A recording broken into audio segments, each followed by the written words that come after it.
ও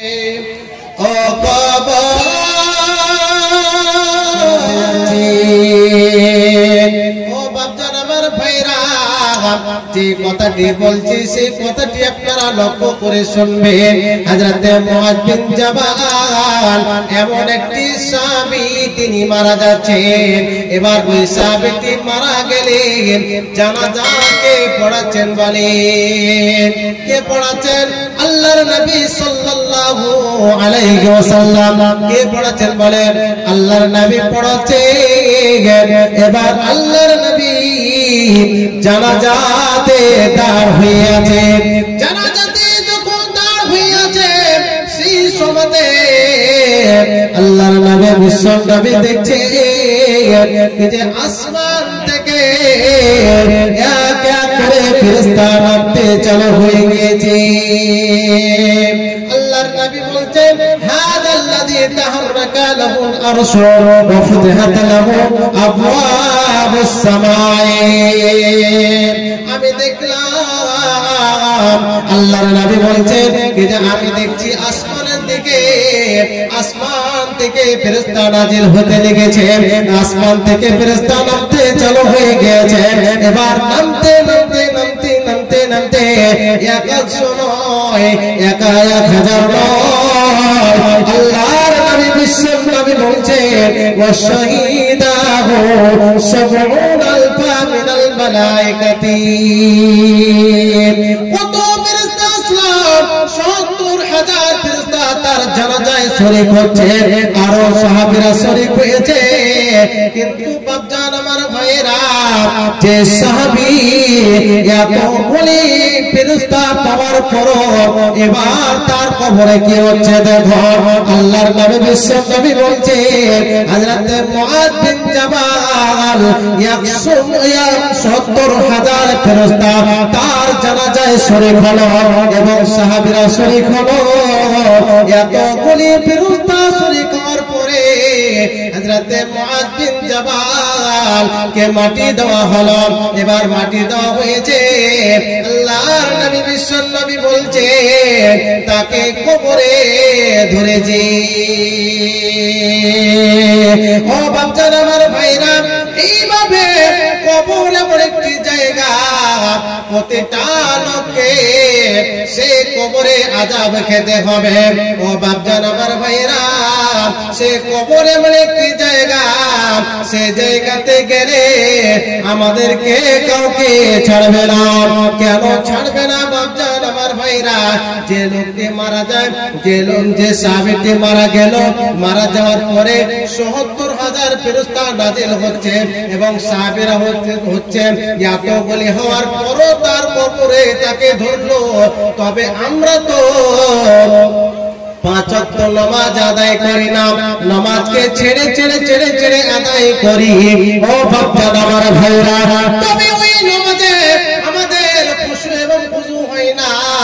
নামাজে যখন দাঁড় হয়ে যাব, তখন ভুট্টার বইয়ের কাম বলে মনে আসবে, ওই দোকানের কথা বলে মনে আসবে। ও বাপজান আমার ভাইরা, এই লোকগুলি যদি মারা যায়, তবে তার কবরে কি অবস্থা হবে বলে? বাপজান আমার ভাইরা, তবে এই কবরে যে আমাদেরকে ধরবে, তবে তার আগে আমাদেরকে কিছু তৈয়ার করতে হবে, কিছু জোগাড় করতে হবে। ও বাপজান আমার ভাইরা, আপনি মারা গেলেন, মারা যাওয়ার পরে পরে আপনাকে কবরে ঘুমিয়ে দেওয়া হলো, কবরে আপনাকে মাটি দেওয়া হয়ে গেল। এবার আপনার আত্মীয় স্বজন আপনার জন্য কিছু বলল না, কিন্তু এবার এমন আমল হয়েছে রে বাপজান আমার ভাইরা, সে কবরে আযাব থেকে যদি আপনি বাঁচতে চান, তবে বাপজান আমার ভাইরা, সে কবরে আযাব থেকে বাঁচতে গেলে আপনাকে 3টি আমল করতে হবে। 3টি যদি আপনি আমল করেন, তবে মরার পরও আপনার কাছে সেই সওয়াব বলে সে নেকিগুলি আপনি পেতে থাকবেন। বাপজান আমার ভাইরা, আল্লাহর নবী বিশ্ব নবী বলছেন, শুনে রেখো এ মানুষরা তোমরা শুনে নাও, আল্লাহর নবী বিশ্বনবী বলছেন ইযা মাতাল ইনসানু ইনকাতা আনহু আমালুহু ইল্লা মিন সালাসাতিন সাদকাতিন জারিয়া। বাপজান আমার ভাইরা ও আমার পর্দার সীমা খালারা, তবে কথাটি শুনে মরার পর আপনি তিনটি আমল করে গেলে পৃথিবীতে, মরার পর আপনি এই সেই আমলগুলি আপনার কাছে পৌঁছতে থাকবে। আপনি যদি পৃথিবীতে যখন বেঁচে ছিলেন সেই সময়তে আপনি সাদকাতুল জারিয়া একটি আমল করেছেন। সাদকাতুল জারিয়া কি বলে ও মাওলানা? সাদকাতুল জারিয়া আমাদেরকে বুঝিয়ে দেন। তবে শুনে রেখো ও বাপজান আমার ভাইরা, সাদকাতুল জারিয়া কি বলা হয়? যেমন কি যে ধরলেন আজকে আপনাদের এই রাস্তাতে কোনো একটি জায়গাতে একটি টিউবওয়েল নাই, আপনি একটি টিউবওয়েল গেড়ে দিলেন কিংবা একটি গাছ লাগিয়ে দিলেন, এইভাবে আপনি টিউবওয়েলটি গেড়ে দিয়েছেন। সেই টিউবওয়েলে রাস্তা দিয়ে যতগুলি মানুষ যায় ওই টিউবওয়েলে পানি পান করে এবং আলহামদুলিল্লাহ বলে এবং আপনাকে দোয়া দেয়। আপনি মরে গিয়েছেন, কিন্তু মরে যাওয়ার পর আপনাকে সেই নেকিগুলি পৌঁছতে থাকবে, যে নেকিটা আপনি কবরে ঘুমিয়ে আপনি কবরে শুয়ে সেই নেকিগুলি পেতে থাকবেন। বাপজান আমার ভাইরা, এইভাবে সাদকাতুল জারিয়া বলা হয়। এইভাবে আপনি নেকি করে থাকেন, তবে আপনি মরার পরও আপনি নেকি পেতে থাকবেন। বাপজান আমার ভাইরা, আরেকটি আল্লাহর নবী বিশ্বনবী বলছেন আল্লাহর নবী বলছেন শোনো, এইভাবে ধরে মাওলানা ইলম হাসিল করেছে, এই ভাইজান এত সুন্দর করে লেখাপড়া করেছে, বয়স্ক হয়ে গিয়েছে, এবার কতগুলি তার হাত দিয়ে মুলবে মাওলানা হয়েছে, এবার কতগুলি ছেলে তার কাছে কোরআন শিক্ষা করেছে, কতগুলি লোক তার কাছে দোয়া শিখেছে। এই বাপজানে নওজান যখন মারা যাবে, মারা যাওয়ার পরে যতগুলি কোরআন শিখেছে তার মুখ দিয়ে, যতগুলি তার কাছে কোরআন হাদিস শিখেছে, এই কোরআন হাদিসগুলি যখন পড়বে, যখনই পড়বে, যতদিন পর্যন্ত তার ইলমটা বেঁচে থাকবে ততদিন পর্যন্ত ইনি নেকি পেতে থাকবে। ইনি মারা গেল সে নেকিগুলি পৌঁছতে থাকবে। নাম্বার 3 আওয়ালাদিন সালেহিন ইয়াদউ লাহু।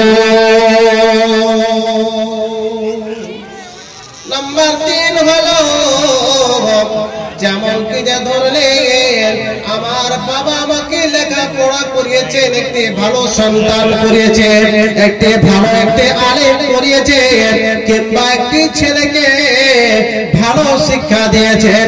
এবার আমার বাবা মারা গেল, এবার আমার বাবা যদি মারা যায়, এই মারা যাওয়ার পর আমার বাবা নেকি পাবে, আমার কাছ থেকে নেকি পাবে, কেননা আমার বাবা আমাকে লেখাপড়া করিয়েছে।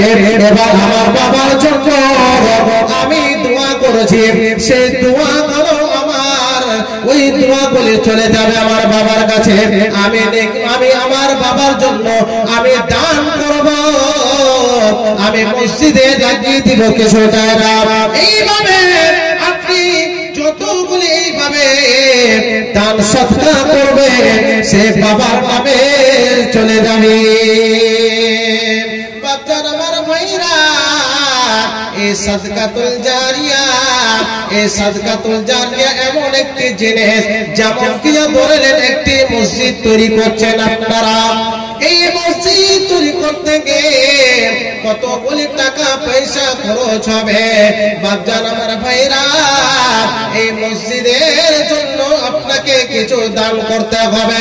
এই দান যদি আপনি করে দিলেন, এই দানগুলি যদি আপনি লিখে দিলেন, এইভাবে যদি আপনি এইগুলি লিখে দিলেন, যতদিন পর্যন্ত আপনি মরে যাবেন, যতদিন পর্যন্ত কিয়ামত না হবে ততদিন পর্যন্ত আপনার কাছে সে নেকি গুলি পৌঁছতে থাকবে।